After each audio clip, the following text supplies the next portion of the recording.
नमस्कार class 9th के student Hindi medium से जो अध्ययन कर रहे हैं। इस वीडियो में हम कक्षा 9वीं की विज्ञान के में भौतिक शास्त्र के अंतर्गत आने वाला फिजिक्स के अंतर्गत आने वाला अध्याय क्रमांक 9 का उदाहरण क्रमांक 9.2 का हल हम बड़ी ही रोचक तरीके से सरल तरीके से समझने वाले हैं। तो प्रश्न पढ़ते हैं। एक कार, ठीक है, एक कार थी। किसी कगार से, एक कगार मान लेते हैं इस प्रकार की है समझाने के लिए।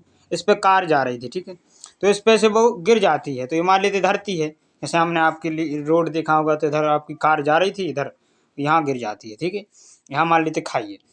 तो परिकिरण की सरलता कि जी का मान हमें 10 मीटर पर सेकंड इसको लेना है। और प्रश्न 3 है। तो पहला प्रश्न में हमें बताना है धरती पर टकराते समय कार की चाल क्या होगी, ठीक है। उसकी चाल बताना है कि जब वो धरती से टकरा रही हो गिरने के बाद। ओके। प्रश्न दूसरा है 0.5 सेकंड के दौरान उसकी औसत चाल क्या होगी, ठीक है। औसत चाल समझ में आई, औसत चाल। थर्ड है धरती से कगार कितनी ऊंचाई पर है, यानी कगार की ऊंचाई जहाँ से कार गिरी है, मान लो यहाँ से गिरी है, यहाँ पर ये धरती है मान लो, तो इसकी ऊंचाई h मान लेते हैं, इसकी निकालना है। चलिए हल देखते हैं, कॉपी पे ज़्यादा अच्छे से तरीके से समझ में आएगा। तो सबसे पहला प्रश्न है धरती पर टकराते समय कार की चाल क्या होगी। तो क्योंकि यहाँ पर कार्य हो रहा है गुरुत्वाकर्षण बल का, क्योंकि गुरुत्वाकर्षण के द्वारा जो त्वरण होता है वह क्या है, एक नियत है, कांस्टेंट है। तो यहाँ पर हम सबसे पहले जो कंसेप्ट कहता है कि हमारे लिए क्या जानना जरूरी है, हमें जानना जरूरी है गति की 3 समीकरण जो हमें पता है। तो इस प्रकार के जब भी सवाल आए जहाँ पर क्या त्वरण नियत हो, तो सबसे पहले एक काम करें, हमारी सलाह है कि गति की 3 समीकरण लिख लें पहले नंबर। तो हम चल के लिख लेते हैं। पहली बोलती है v = u + at, दूसरी बोलती है v² = u² + 2as, ठीक है। तीसरी बोलती है, इनके मान तो आपको पता है क्या होता है, s = ut + हाफ at², ठीक है। अब क्योंकि g यहाँ लग रहा है तो वह नीचे की डायरेक्शन में लगता है, g बराबर a है, तो इस g बराबर को नीचे की डायरेक्शन को हम नेगेटिव मान रहे हैं, तो इसे हम -10 लेंगे, ठीक है, यहाँ पर। ओके। और b जो फाइनल वेलोसिटी होती है, u इनिशियल वेलोसिटी यानी, v यानी अंतिम वेग, u यानी प्रारंभिक वेग, t यानी लगा समय। तो क्योंकि हमने देखा कि प्रश्न में दे रखा है कि 0.5 सेकंड उसे लगे। अब हमें 3 समीकरण लिख ली। अब हमें देखना है कि हमें दे क्या क्या रखा है और पूछ क्या रखा है। तो अब उन दो चीज़ें हमें पता होंगी और दो चीज़ें हमें, एक चीज़ हमें पता नहीं होगी, तो उसको हम लगाएंगे और तीसरी निकालेंगे। जैसे कि अब प्रश्न पहला बोल रहा है धरती पर टकराते समय कार की चाल ज्ञात कीजिए, यानी हमें इसे v मान लेते हैं कि इसकी अंतिम जो है वेग वो कितनी होगी, v होगी। तो वही हमें निकालना, ठीक है, पता है। t हमें पता है, हाँ। u हमें पता है क्योंकि वो उसका जो प्रारंभ वेग है जब वो गिर रही होगी तो इस डायरेक्शन में होगा, लेकिन इस डायरेक्शन में तो नहीं होगा, क्योंकि इस डायरेक्शन में तो प्रारंभ वेग कितना होगा, 0 होगा, ठीक है। प्रारंभिक वेग, ठीक है। u बराबर 0 होगा कार का। एक्सलेशन g बराबर हम ले रहे हैं -10। ओके। t लगा समय कितना है, 0.5 सेकंड, हाँ जी। अब v हमें पता करना है, तो आप बताएं खुद कौन सी लगेगी, v u a t, हाँ, तो v हमें पता चल जाएगा। तो यह सर्वसमीकरण 1 लगाएंगे, तो v हमें पता करना है, हाँ, ठीक है। u कितनी है, बोले 0 है। अब a कितना है, बोले -10 है। t कितना लगा समय, 0.5 है, बिल्कुल सही। तो यहाँ आ रहा है पॉइंट से यह 0 कैंसिल हो जाएगा, -5। ओके। तो यह माइनस क्या बता रहा है कि माइनस दिखा रहा है क्योंकि हमने नीचे की डायरेक्शन को नेगेटिव मान रखा है, बोले हाँ, तो ऊपर की डायरेक्शन को पॉजिटिव मान रखा है। इसका मतलब है उसकी जो वेग है, अंतिम वेग, वो 5 मीटर पर सेकंड होगी, ठीक है, लेकिन नीचे की दिशा में होगी। तो आंसर क्या होगा इसका, v बराबर कितना होगा, 5 मीटर पर सेकंड। बिल्कुल, पार्ट 1 हमारा सॉल्व हो चुका है। अब आते हैं पार्ट सेकंड की ओर। दूसरा है 0.5 सेकंड, माने इतने समय में जो इसने दूरी तय की है, तो उसकी औसत चाल करना, ज्ञात करना। तो औसत चाल कितना होता है, आरंभिक वेग प्लस अंतिम वेग बटे 2 है मेथड 1। तो आरंभिक वेग कितना था, 0, अंतिम वेग कितना आया, बोले 5, ठीक है, हाँ। तो 5 मीटर पर सेकंड, तो यहाँ लिख देंगे 5 मीटर पर सेकंड। औसत चाल ज्ञात करें, इसलिए हम साइन लगाएंगे, 2 बराबर में 2.5 मीटर पर सेकंड। दूसरा फार्मूला होता है कि औसत चाल बराबर जो है वो होता है कुल तय की गई दूरी, कुल तय, यह है मेथड 1। ओके। यह है मेथड 2। Okay sir. कुल तय की गई दूरी, ठीक है, राइटिंग थोड़ी गड़बड़ा रही, बटे कुल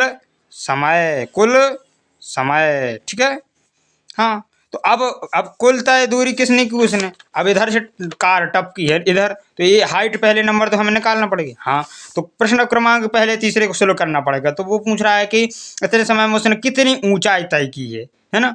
तो अब हम जाते हैं अपनी 3 सर्व समीकरणों की ओर। बोलते भाई साहब, हम इनसे पूछेंगे कि बताइए, हम क्योंकि अंतिम वेग पता है, प्रारंभिक वेग पता है, ए पता है, यानी त्वरण पता है, जी, एस हमें पता चल जाएगा। यही तो क्या होता है, विस्थापन, जैसे इंग्लिश में बोलते हैं डिस्प्लेसमेंट पहला यह भी लगा सकते क्योंकि यह हमें पता चल चुका है। लेकिन अगर हमें यह पता नहीं होता तो ये लगा देते क्योंकि यू हमें पता है 0 है, टी पता है दिया रखा है, और जी ए पता है, यस पता करना है। चलिए हम तीसरी सरल समीकरण का यूज करके इससे सॉल्व करते हैं। S equal to U T plus half A T square.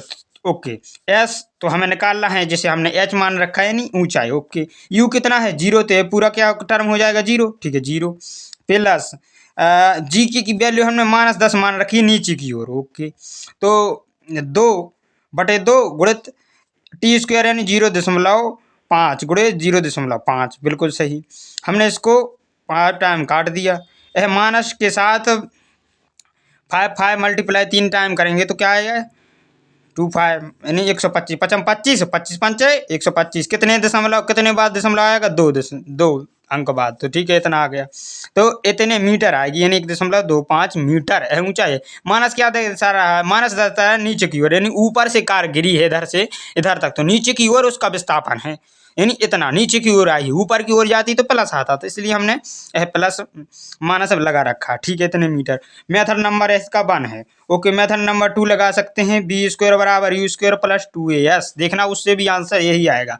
B कितना है हमें पता है, बोले कितना आया है जी सर 5 कितना आया है 5 आया है, ठीक है 5 मीटर पर सेकंड, तो इसका 5 का स्क्वायर 25 हो गया। ओके, यू 0 है प्लस 2 हमने कहा 2 ए कितना है -10 और एच कितना है हमने कहा एच ने जो हमें निकालना है, बिल्कुल सही सर जी।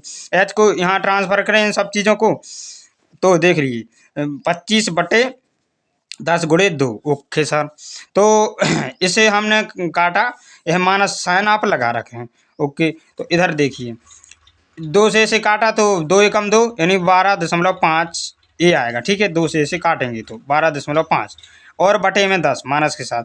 अब क्योंकि 10 नीचे है तो यह इसे डिवाइड करेंगे तो यह एक पॉइंट इधर खिसक जाएगा एक नंबर, तो यह 1.25 मीटर आ जाएगा। देखिए बिल्कुल सेम आंसर आ गया, बोले हाँ। अब मैं बात कर लेते हैं कि सर आप कह रहे थे कि दूसरा फार्मूला से इस दूसरे मेथड विधि नंबर 2 से प्रश्न क्रमांक 2 को हल कर लेंगे, है ना।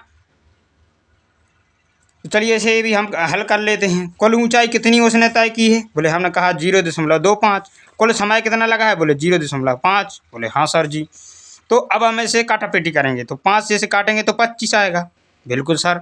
अब क्योंकि एक पॉइंट से इसे आपके लिए वैसा करके दिखाएं, ठीक है। तो एक पॉइंट नीचे है तो एक पॉइंट से ऊपर कट जाएगा जी, कैसे कैलकुलेशन कैसे की अब बता दें, देखो इधर, ठीक है। तो 1.5 एक का एक पॉइंट आ जाएगा, डबल 0 आ जाएंगे, हाँ तो 5 नीचे थे तो 5, इसका एक पॉइंट का 1 यानी, और एक पॉइंट के बाद एक संख्या तो 0 ऊपर, है ना, समझ में तो आ गया। तो इससे इसको काटेंगे, बोले हाँ। अब इसको इससे काटेंगे तो 25 आएगा, बिल्कुल। अब क्योंकि यह बराबर 25/10 आया, जब इसे आप भाग करेंगे तो इधर पॉइंट आ जाएगी कि संख्या बात 2.5। देखिए अपना कितना आया 2.5 मीटर पर सेकंड यहाँ से मेथड नंबर 2 से, और मेथड नंबर 1 से कितना आया था 2.5, है ना। तो आपकी पुस्तक में यह फार्मूला दे रखा है u+v/2, और हमारी मेथड नंबर 2 यह है, यानी असली तो यह तो अभी आप 11th में जाएंगे तो मैथ से अगर फिजिक्स पढ़ेंगे तो इसका यूज होता है, मेथड नंबर 2 का, इसका नहीं। तो कहीं अगर आपके लिए यू नहीं है पता, बी नहीं है पता, तो अगर आपके लिए कुल दूरी दी गई है, किसी पूछ रहा है कोई सर कि भाई हमने कुल तय की गई दूरी हमने दे दी कितना और कुल समय इतना लगा है, तो कह रहा है कि वो 70, तो आप कहेंगे सर ऐसे कैसे करेंगे, हमें यू और वी बताएं, तो वो नहीं बताएंगा, तो उसके लिए दूसरा फार्मूला है, ठीक है। हमने सारे के सारे इसको पूरी की पूरी मेथड्स द्वारा बता दिया है तीनों सवालों को, है ना। तो हम उम्मीद करते हैं कि आपके लिए पूरे के पूरे सवाल आपके लिए समझ में आ गए होंगे, हर मेथड से आपके लिए समझा दिया गया है। और आपके लिए ये बहुत कन्फ्यूजन रहता है बच्चों के लिए कि तीनों समीकरण कैसे लगाएं, तो इस प्रकार लगाई जाती है। ओके, धन्यवाद। इस प्रकार और भी रोचक वर्धक जानकारी फिजिक्स से विज्ञान से जुड़ी हुई जानकारी इस चैनल पर उपलब्ध रहेंगी आपके लिए कक्षा 9वीं के लिए आगे भी। तो चैनल को सब्सक्राइब जरूर करें, और वीडियो को अगर दोस्तों के लिए साथ शेयर करना चाहें तो कर सकते हैं, और कैसी लगी वीडियो, समझ में आया कि नहीं, कमेंट में अवश्य बताएं। धन्यवाद।